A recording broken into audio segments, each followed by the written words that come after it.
દર્શક મિત્રો, શિયાળાની સિઝનમાં મોટા પ્રમાણમાં લીલું શાકભાજી લોકો ખાતા હોય છે, ત્યારે વડોદરા શહેરના છાણી વિસ્તારમાંથી કંપારી છૂટી જાય તેવા દ્રશ્યો સામે આવ્યા છે।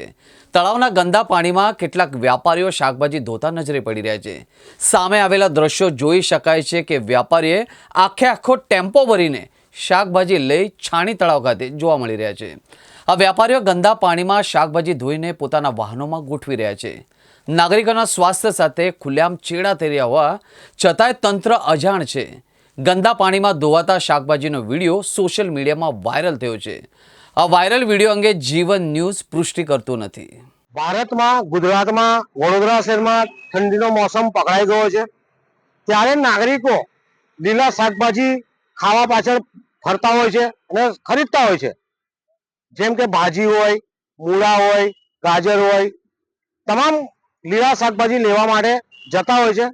હાલમાં જે આપણને દ્રશ્ય જોવા મળે છે, વડોદરા શહેરના છાણી વિસ્તાર બાજુમાં એક નાનકડા તળાવની અંદર કેટલાક વેપારીઓ મૂળાની ભાજી, મેથીની ભાજી, આ તમામ ભાજી એક નાના ગંદા તળાવની અંદર સાફ કરતા ઝડપાયા છે।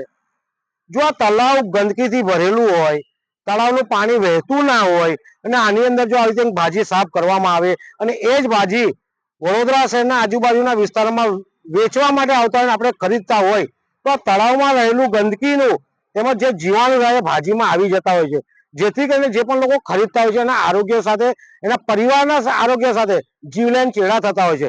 તો ક્યાંક ને ક્યાંક વડોદરા શહેર જિલ્લાના કલેક્ટર સાહેબને વિનંતી છે કે આવી રીતે ગંદી નદી નાળામાં, ગંદા તળાવમાં જો આવી શાકભાજી ધોઈને વેચતા હોય તો આવા તત્વો સામે પગલાં ભરવા પડે।